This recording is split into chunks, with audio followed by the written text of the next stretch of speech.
गया 4 सेंटीमीटर।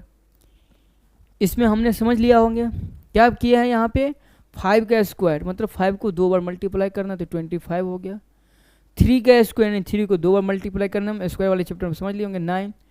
25 25 में से 9 यदि माइनस करेंगे तो 16 हो जाएगा। और 16 किसका परफेक्ट स्क्वायर होगा 4 का 4 इंटू 4 दो 4 में से एक 4 ले लिए तो ये हो गया 4 सेंटीमीटर बेस निकाल लिया ना। अब इसमें क्या करेगा हमको कि हाइपोटेनियस दिया रहेगा बेस दिया रहेगा। अब पूछ लेगा कि परपेंडिकुलर क्या होगा तो हम देख लेते हैं। अब हम यहाँ पर देख लेते हैं जैसे यहाँ पर देखो परपेंडिकुलर पूछ रहा है हमको निकालने के लिए तो जो पूछेगा उसको अपनी ओर रख लो जो पूछेगा उसको रख लो। अब देखो एच स्क्वायर परपेंडिकुलर पूछ रहा है तो परपेंडिकुलर को इक्वल के उस साइड रख लो। अब बी स्क्वायर चूँकि प्लस में है यदि इक्वल के तब ले आएंगे तो क्या हो जाएगा माइनस और ये हो जाएगा पी स्क्वायर ये हो गया। इसी को हम सही कर लेते हैं ऐसे भी लिख सकते हैं H square minus B square क्योंकि इक्वल के बराबर है तो हमने इसका लिख दिया। अब यहाँ पर देखो ये स्क्वायर है तो ये हो जाएगा रूट क्या हो जाएगा root H square minus B square हो जाएगा। अब इसी में देखो हाइपोटेनियस दिया रहेगा या दिया रहेगा इसी में दिया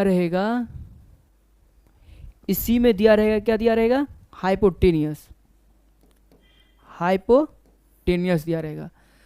तो हाइपोटेनियस दिया रहेगा तो मान लो आप 5 सेंटीमीटर हाइपोटेनियस दिया है बेस जो है वह 3 सेंटीमीटर दिया है और पूछ रहा है हमारा परपेंडिकुलर क्या होगा तो इसी पर हम रख देंगे हाइपोटेनियस कितना है 5 का स्क्वायर बेस कितना है 3 का स्क्वायर 5 का स्क्वायर करेंगे तो 25 और 3 का स्क्वायर करेंगे तो 9 यानी यहाँ पर क्या हुआ है 5 का स्क्वायर यानी 5 को 2 बार मल्टीप्लाई करना 5 इंटू 5। कई सारे विद्यार्थी यहाँ पर ये पूछेंगे कि यहाँ पर क्या हुआ कैसे हुआ तो यहाँ पर यह हुआ है कि 5 का स्क्वायर यानी 5 इंटू 5 माइनस 3 का स्क्वायर 3 इंटू 3 ये हुआ है यहाँ पर ये देखना है।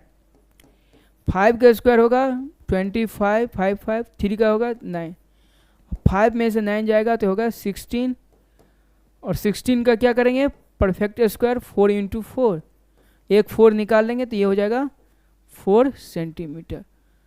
तो हमारा क्या निकल गया परपेंडिकुलर 4 सेंटीमीटर। तो हमने अभी क्या समझा है कि एक राइट ट्रायंगल में हमें यदि किन्हीं भी 2 साइड पता हो तो तीसरा साइड हम निकाल लेंगे समझ लिए हैं। तो इसमें से हम एक क्वेश्चन हम दिखा दे रहे हैं।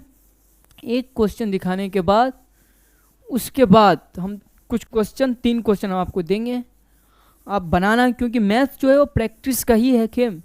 हम जितना प्रैक्टिस करेंगे मैथ्स मेरा उतना अपने कंट्रोल में होगा क्योंकि कोई भी काम प्रैक्टिस के बिना होता नहीं है और ख़ास करके मैथ्स तो प्रैक्टिस के बिना खेल है ही नहीं। अब यहाँ पर देखो जिसे देखो यह परपेंडिकुलर है इस परपेंडिकुलर में देखो ये ए हो गया ये बी हो गया ये सी हो गया ये मेरा 90 डिग्री हुआ है। अब समझ लीजिए बेस है आधार है नींव है इसी पे सब कुछ खड़ा है। तो मान लो ये दे दिया आपको 8 सेंटीमीटर कितना दे दिया 8 सेंटीमीटर कुछ भी दे सकता है और ये मान लो आपको दे दिया 6 सेंटीमीटर। हाइपोटेनियस पूछ रहा है तो हम पहले बता दिए हैं कि हाइपोटेनियस क्या होता है एच स्क्वायर बराबर होता है P square plus B square ये हम जानते ही हैं। चूँकि हाइपोटेनियस एच स्क्वायर नहीं निकालना है हाइपोटेनियस निकालना है तो एच निकालना है तो ये स्क्वायर जो है इसी पर रूट चढ़ जाएगा तो P square plus B square यही एक याद रखना है हमें और इसी से हम निकाल लेंगे जो भी पूछेगा। अब यहाँ पर देखो जो यहाँ पर मेरा है पी स्क्वायर तो पी स्क्वायर कितना है मेरा लंब परपेंडिकुलर 6 तो 6 का स्क्वायर कर दो। फिर मेरा है बेस कितना है 8 तो 8 का स्क्वायर कर दो ना। हमने यहाँ पर परपेंडिकुलर दिया है 6 सेंटीमीटर तो 6 का स्क्वायर कर दिया बेस दिया 8 तो 8 का स्क्वायर कर दिया कोई दिक्कत नहीं है। 6 का स्क्वायर करोगे तो 36 हो जाएगा और 8 का स्क्वायर करोगे तो 64। अब देखो 64 और 36 को ऐड कर लो, 64 36 को ऐड करोगे तो 6 4 10, 6 3 10। अब देखो 100 आ गया। 100 क्या होता है, परफेक्ट स्क्वायर किसका होता है, 10 का। 10 इंटू 10, 2 10 है तो हमने एक 10 निकाल लेंगे, ये हो गया 10 सेंटीमीटर। क्या हो गया, 10 सेंटीमीटर निकाल लिए। इसी पर हम 3 क्वेश्चन दे रहे हैं, उस 3 क्वेश्चन में हाइपोटेनियस ही निकालने के लिए हम दे रहे हैं, और नेक्स्ट क्लास में फिर परपेंडिकुलर बेस निकालने के लिए हम देंगे। तो आप ये 3 क्वेश्चन लिख लो और उसके बाद प्रैक्टिस करना, कमेंट में बताना। फिर हमारी next class continuously trigonometry class चलती रहेगी। जैसे पहला क्वेश्चन है जिसमें परपेंडिकुलर दिया रहेगा 4 सेंटीमीटर और बेस दिया रहेगा 5 सेंटीमीटर, तब हाइपोटेनियस क्या होगा ये हमको निकाल लेना है।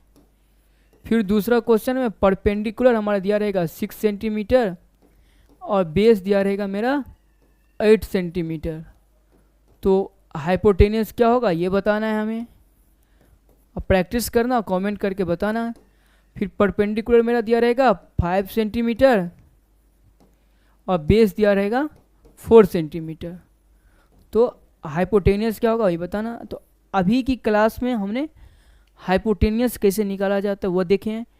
फिर जो हमारी नेक्स्ट कल क्लास आएगी उसमें परपेंडिकुलर कैसे निकाला जाता है, बेस यानी अभी राइट ट्रायंगल के साइड से रिलेटेड हम अभी पढ़ रहे हैं। फिर उसके बाद एंगल से रिलेटेड पढ़ेंगे और बेसिक से एडवांस तक जाएंगे। कोई कंसेप्ट, कोई प्रॉब्लम नहीं है, कंसेप्ट क्लियर होना चाहिए। जब मेरी कंसेप्ट क्लियर हो जाएगी हम एक्सरसाइज खुद पर खुद बना लेंगे। आज के लिए बेस्ट ऑफ लक। और ये हमारी क्लास कंटिन्यूसली रहेगी और ये पूरा जो भी क्लास 10th का जो मेन चैप्टर है उसको लेकर के अभी हम आएंगे रोज़ पर डे। आज के लिए बेस्ट ऑफ लक।